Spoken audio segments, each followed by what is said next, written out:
Hello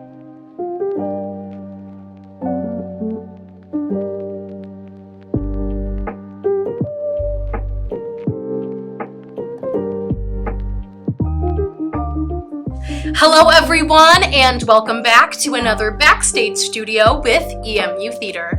My name is Lainey Bass, and today I have two friends here from the design teams of Silent Sky. Yeah, so I'm Sarah Webb, she, her. I'm a digital media major at EMU, and I'm the projection designer for Silent Sky. And I'm Annabelle Rickert. My pronouns are she, her, or they, them.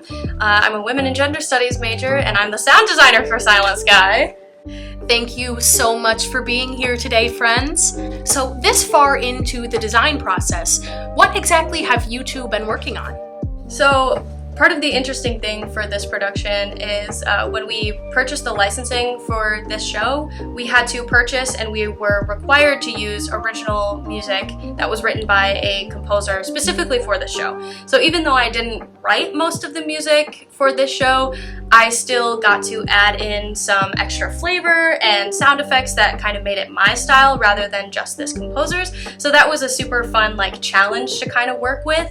Yeah, mine was a little bit different actually, so I didn't have any requirements for my work, so I've just been sourcing imagery, really digesting that script. It's a really great historical piece and making it work within Henrietta's world and then real life, because they're very two different things, and it's just been fun to develop the world that she lives in. So what are you most excited to see come together on stage? So yeah, I'm really excited to see the actors with our work put together and what we've been working on together, especially with the actors. I feel like it'll definitely, these honestly months that we've been talking about how we're going to work together, because that's just what the script calls for. So just really seeing those actors bring it to life with what we've been doing behind the scenes. Yeah, and it's been really helpful as a student designer to have another student designer also working on it. And what's been really fun is getting to put our work together, like the music and the projections going together, and we've been putting some programming so that they're actually working in time. So I'm so excited to see how that actually turns out. It's gonna be really cool. So what has been your favorite memory that you've made while working on this production? So yeah, one of my favorite memories so far working has just been seeing it actually come to life and knowing that that's my work. I did that, and I can be proud of that. And it might not exactly be how I wanted it to be, but I'm still really proud of just what I've learned as an artist and a designer. I was gonna kind of say something similar, because I think in the beginning of the process, I was having a hard time. It wasn't really hitting me that I was the sound designer. That's a crazy thing. I never thought that I would be able to do that. But then during our company meeting, all of the designers present their ideas for the process. And I presented my ideas, and I got a text from Mariah, the director of theater, a little bit later, and she sent me a video that she took of my presentation to be like, hey, this is for your portfolio as a designer in the future. And I was like, oh my gosh, I'm a portfolio. My portfolio, I'm a designer. That's crazy. So that was kind of it was a pat on the back. It was a confidence booster. I was like, oh wow, I did this. So yeah, that was a good memory. That was a good one for sure. So technical theater is a male-dominated field, but how do you two, as female presenting designers, feel about working on this show specifically? People have always seen theater as more of a feminine thing, and yet it is still male dominated.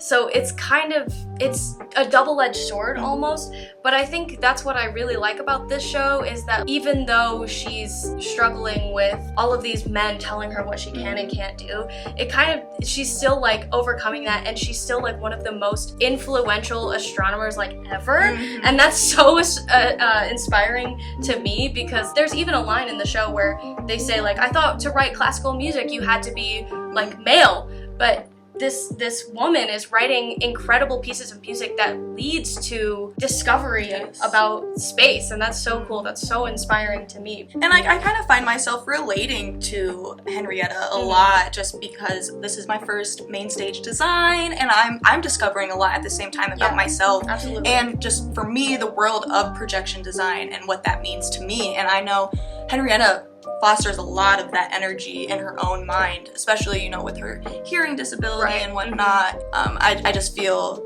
very connected to her, and I'm very glad that this was my first main stage production. Me too. With doing it with you and Jen as our designer. It's been so fun. It's been so cool. Yeah.